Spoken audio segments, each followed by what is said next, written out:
Halo, selamat pagi Bapak Ibu semua yang terkasih. Kembali lagi di channel saya, Dika Channel Stories. Kali ini di part 17 kita membahas terkait misteri penipuan trading aset kripto melalui love scamming. Sekiranya Bapak Ibu semuanya bisa mengikuti video atau konten yang di part 17 ini dari awal, pertengahan, sampai akhir. Oke, next. Oke, ini overview yang saya mau sampaikan di video kali ini. Yang pertama, peranan pelaku scam trading. Yang kedua, ciri-ciri pelaku scam trading. Yang ketiga, kronologi kejadian. Yang keempat, modus pelaku. Pelaku-pelaku yang ada di grup WA, seperti itu. Selanjutnya, konsep transaksi di grup. Selanjutnya, modus lain di trading ini. Mungkin saya bongkar semua ini. Terus selanjutnya terkait pajak penghasilan juga. Yang terakhir closing. Oke, saya mau jelasin terkait peranan pelaku scam trading. Jadi peranan pelaku scam trading ini ada 3. Yang pertama, peranan pelaku sebagai marketing cewek. Yang kedua, peranan pelaku sebagai konsultan. Dan yang terakhir, peranan pelaku sebagai paman marketing cewek. Oke, kita jelasin satu-satu bagaimana peranan pelaku dari marketing cewek. Peranan paling penting yakni marketing cewek, karena dialah yang mencari mangsa untuk dijadikan korban. Biasanya mereka mencari mangsa melalui medsos seperti Facebook, Instagram, dan TikTok. Target biasanya bapak-bapak umur di atas 40 tahun. Kenapa bapak-bapak di atas umur 40 tahun? Karena notabene mereka sudah masuk di fase yang mudah dipengaruhi dan dipepet terus kayak gitu, apalagi dengan marketing cewek seperti itu. Oke, kita lanjut ke konsultan. Peranan pelaku sebagai konsultan. Peranan pelaku sebagai konsultan setelah say hello dengan marketing cewek, maka selanjutnya diperkenalkan dengan konsultan trading, di mana konsultan ini pura-pura sibuk karena banyak yang dilayani untuk trading. Peranan konsultan memperkenalkan sistem dan alur trading sampai sharing profitnya juga. Jadi kalau sudah fase di mana marketing cewek sudah perhatian, sudah nempel terus sama si korban, akhirnya si pelaku marketing cewek ini dia memperkenalkan, ini loh nama konsultan saya yang nantinya akan membimbing atau menuntun dalam usaha short term trading kita, seperti itu. Nah, baru nanti masuk di konsultan baru, oh betul bahwasanya si marketing cewek ini sebagai member mitra resmi kami, seperti itu, dan selalu menjadi terdepan dia, seperti itu. Baru masuk ke konsultan. Nah, setelah konsultan selesai, masuk ke ini paman marketing cewek. Peranan paman ini sangat penting. Apabila si korban tidak mampu membayar komisi, maka paman dari marketing cewek ini akan membantu untuk win-win solution ke korban dalam pelunasan pembayaran komisi, di mana sebelumnya si paman ini diperkenalkan sama marketing cewek bahwa ada paman juga yang ikut trading. Jadi sewaktu mau masuk ke trading pertama kayak itu atau transaksi pertama, biasanya marketing cewek ini dia memberitahu ke korban bahwasanya ada pamanku juga yang ikut trading. Jadi sistemnya ada paman dan keponakan, seperti itu. Gitu. Ini peranan pelaku. Oke, kita lanjut. Ini ciri-ciri pelaku. Ciri-ciri pelaku untuk marketing cewek. Biasanya umur marketing cewek itu kisaran 25 sampai 35 tahun. Secara jasmani, good looking. Seperti itu. Kalau ditanya soal usaha sampingannya itu seperti salon, jualan makanan ringan atau punya kosmetik.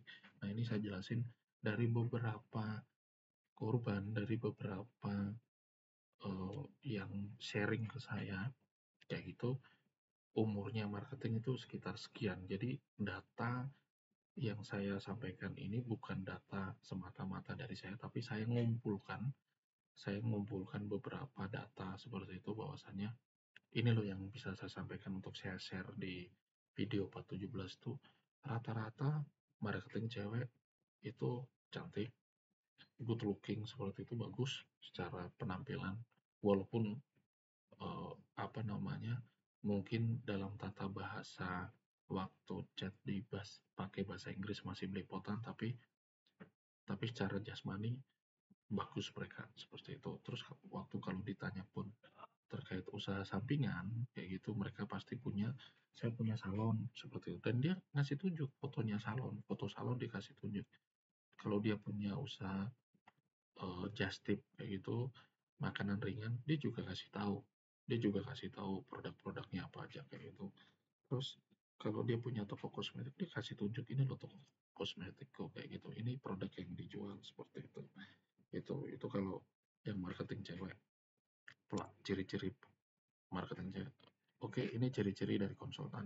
Biasanya konsultan di kisaran 30 sampai 45 tahun. Seperti itu. Terus yang keduanya, dia pasti pamer sudah pernah bekerja di perusahaan analisis dan sudah bersertifikasi. Masing-masing karakter konsultan ada yang slow, ada juga yang pemarah. Jadi konsultan yang beberapa yang saya dapat kayak gitu, itu kalau dari tata bahasanya waktu by phone kayak gitu, kelihatan kalau oh ini masih kisaran umur sekian. Dan kalau melihat foto profil, walaupun foto profilnya kita nggak tahu dia pakai foto profilnya orang atau seperti apa, tapi kalau dilihat estimasi kisarannya 30 sampai 45 kayak gitu, dan pasti dia pamer kalau dia pernah bekerja di perusahaan besar kayak gitu. Saya pernah bekerja di perusahaan di Jerman lah, di mana lah kayak gitu, dan bahkan dia kasih tunjuk sertifikasinya, seperti itu. Jadi meyakinkan bahwasanya konsultan ini bonafit, seperti itu. Dan karakter mereka ada yang slow juga, kadang juga ada yang desak kayak gitu, ada yang ya sedikit emosian kayak itu juga ada sih. Gitu. Oke, kita lanjut ciri-ciri pelaku terkait paman marketing cewek. Biasanya umur paman marketing cewek itu kisaran 45 sampai 55 tahun. Ya namanya paman pasti Pak agak tua dari si marketing cewek ini. Dia tidak banyak ngomong. No, istilahnya dia tidak banyak komentar kayak itu, tapi dia di saat-saat yang genting dia pasti bantu. Sifatnya paman ini hanya saja setelah ada passing informasi dari marketing cewek, maka langsung di action. Nah, paman ini nunggu reaksi eh, apa namanya, kalaupun komisi udah gede kayak gitu, si korban udah mulai gencar ngechat sama si marketing cewek baru lempar ke paman untuk bisa bantu, seperti itu. Oke, next. Jadi kronologi kejadian ini saya sampaikan juga. Pertama, marketing cewek say hello ke semua orang, terutama laki-laki. Contoh di medsos, Facebook, apabila ada respon balik seperti itu, maka akan dikejar terus sampai si marketing cewek ngajakin untuk lanjut chatnya di WA. Jadi sasaran utama yang terkait trading pakai komisi kayak itu, ada konsultan kayak itu, pasti yang dikejar rata-rata para laki-laki. Jarang untuk ibu-ibu, pasti para laki-laki, seperti itu. Terus dia kalau udah tempel terus di Facebook atau di IG atau di TikTok, dia pasti pengen ngajakin lebih lebih lebih intim lagi di WA, seperti itu. Setelah masuk ke chattingan di WA, maka modus love scamming dilancarkan agar menarik perhatian dari si korban. Dia langsung perhatian terus, perhatian apapun yang dia lakukan, apapun yang dia kerjakan tuh selalu info ke si korban. Pembicaraan sudah masuk ke ranah tawaran usaha sampingan sampai yang menjanjikan terkait adanya kontrak yang harus disepakati. Dari awal sampai ikut trading, bahkan sampai belum bisa bayar, akan ditempel terus sama marketing cewek. Jadi peranan ini marketing cewek itu yang paling mendominasi. Jadi peranan yang mendominasi itu marketing cewek sekitar 60%, 30%-nya konsultan, dan 10%-nya si paman, seperti itu. Jadi eh, kronologi kejadian yang rata-rata saya dengar, yang saya alami seperti itu, dia seperti ini, kayak gitu. Ini salah satu apa yang saya alami dan korban-korban lain di grup saya yang mereka ceritakan, mereka sharing seperti ini. Yaitu walaupun ada yang tidak melalui ditempel di Facebook kayak itu, maksudnya tidak chattingan di Facebook, tapi di medsos lain, tapi modusnya itu kurang lebih sama, konsepnya sama. Seperti itu. Oke, kita lanjut. Ini konsep transaksi di grup. Setelah korban masuk di dalam grup, maka korban segera dibimbing oleh konsultan sehari sekali. Setelah selesai trading, marketing cewek selalu memperhatikan si korban dan ditempel selalu agar bisa diperhatikan.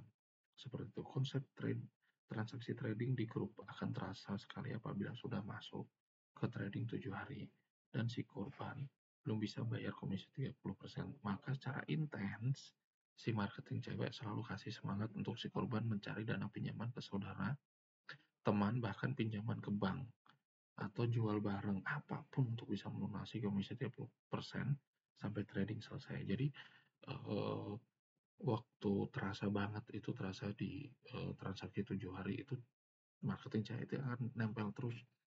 Bahkan saat si korban nggak bisa bayar atau kesulitan kayak itu, si marketing chat ini selalu nempel dan dia membujuk kayak gitu, membujuk apapun untuk bisa menjadi duit kayak gitu, utang bank lah, jual mobil lah, jual rumah lah, apapun aset yang dipunyai oleh si korban setidaknya bisa menjadi duit untuk bayar komisi ini. Apabila si korban sudah mentok tidak bisa sama sekali, maka jurus ampuh menego si korban untuk mencicil atau 50-50, 50-50. Artinya si korban bayar 50% dari komisi, 30%-nya itu dan sisanya 50%-nya lagi si marketing cewek yang bayar atau bahkan dibantu sama paman marketing. Jadi kalau udah mentok si korban nggak bisa lagi, oke deh aku bantu deh kayak gitu. Kamu bisa bayar berapa? Contoh 50% dari komisi, dari profit komisi 30%. Oke, saya bantu 50% gain kayak gitu. Terus 50%-nya nanti saya yang bantu, 50%-nya dirimu usahain. Ayo kasih semangat seperti itu. Gitu. Oke, lanjut. Modus pelaku ini menggiring korban ke grup ya. Ini contohnya. Nah, ini contoh. Pasti di dalam grup itu pasti ada perempuannya. Pasti ada perempuannya kayak gitu. Terus ini pun juga sama. Nama-nama grupnya itu kurang lebih pasti ada nama investasi atau trading atau kayak gitu. Ini banyak kayak gitu. Jadi waktu saya dapat share-sharean ini tuh sebenarnya si konsultan-konsultan dia punya banyak grup kayak gitu, dan satu sisi saya tidak pernah berniat untuk mencemarkan nama baik atau saya saya open di di apa namanya di online kayak gini, saya publish ke publik ini istilahnya untuk membongkar modus, konsep atau misteri di trading komisi 30% konsultan seperti itu. Walaupun tidak dipungkiri foto profil ini bisa pakai fotonya orang atau kontak personnya ini bisa ya gonta-ganti kayak gitulah gitu. Oke, next. Modus lain di trading ini. Marketing cewek mempunyai banyak akun di Facebook, udah saya jelaskan tadi, Instagram, bahkan di TikTok. Bahkan seringkali marketing cewek meyakinkan korban terkait bukti transfer. Nah, dia kadang modus lainnya ini dia meyakinkan itu dengan cara mengirimkan profit atau mengirimkan bukti transfer dari rekening A ke rekening B kayak gitu. Ini profit yang saya terima, itu dari aktivitas trading yang dia lakukan.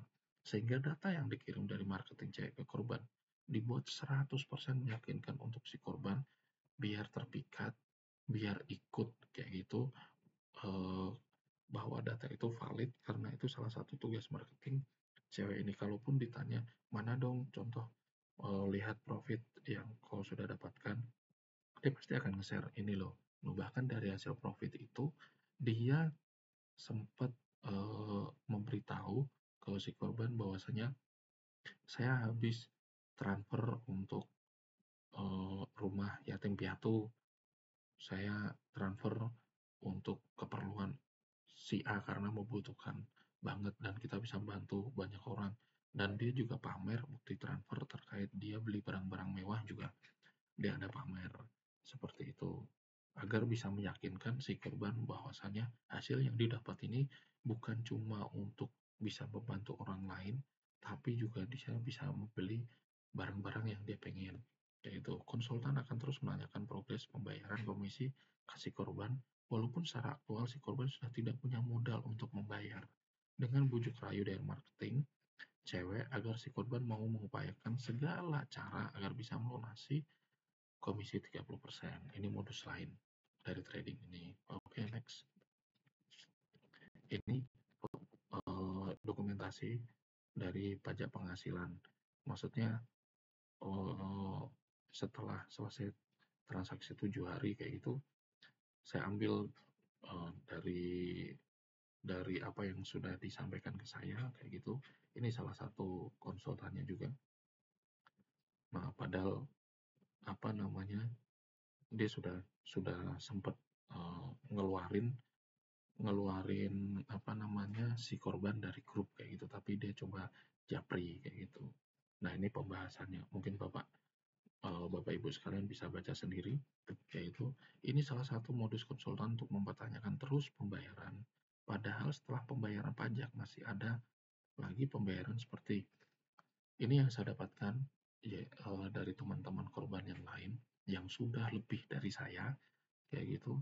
Apa aja sih setelah bayar pajak? Kalau dari saya sendiri kan, saya setelah transaksi 7 hari selesai, seperti itu, setelah itu muncul pajak penghasilan dan eh, pajak penghasilan itu nggak ada di statement kontrak, jadi saya tidak bayar. Tapi ada korban-korban yang ada di grup saya, dia menceritakan bahwasanya setelah membayar pajak penghasilan, itu masih ada bayar satu layanan VIP, yang kedua pembayaran penurunan poin, dan hal ini boleh dicicil, mau dicicil 10 kali kah, 20 kali kah, terserah, kayak gitu. Tapi total penurunan poin ini, totalnya itu 250 juta. Terus yang ketiga, setelah penurunan poin ini dibayar semua, dia masih diminta ikut transaksi sekali lagi.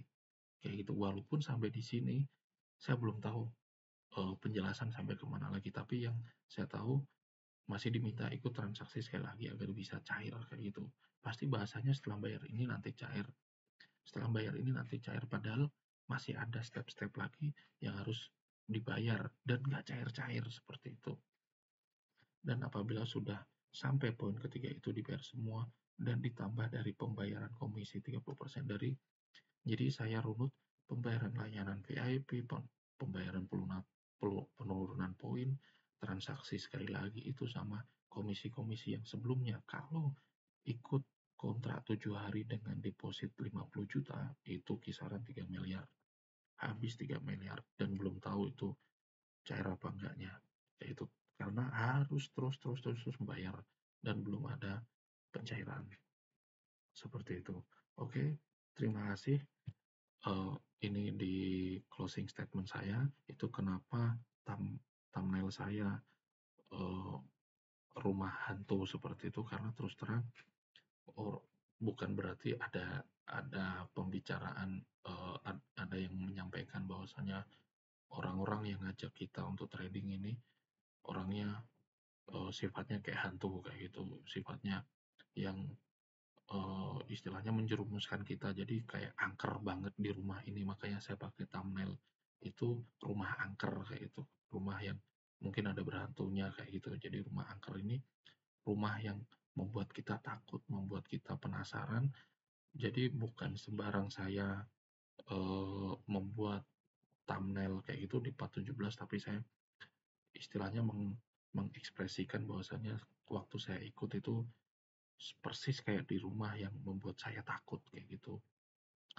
Ini saja yang bisa saya sampaikan kayak gitu. Ini kontak person saya.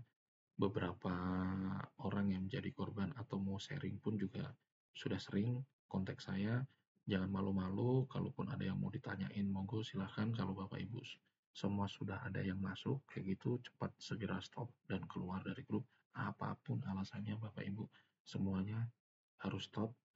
Kalau ada yang mau di-sharingkan, silahkan. Ini nomor WA dan telepon saya, ini alamat email saya. Jangan lupa untuk like, subscribe, komen, dan share video ini. Kalaupun video ini bermanfaat, bukan cuma kita sendiri, tapi saya membuat video-video itu untuk meminimalisir korban yang ada, untuk mempersempit gerak para pelaku untuk mendapatkan korban. Demikian yang bisa saya sampaikan. Terima kasih. God bless you all. Bye-bye.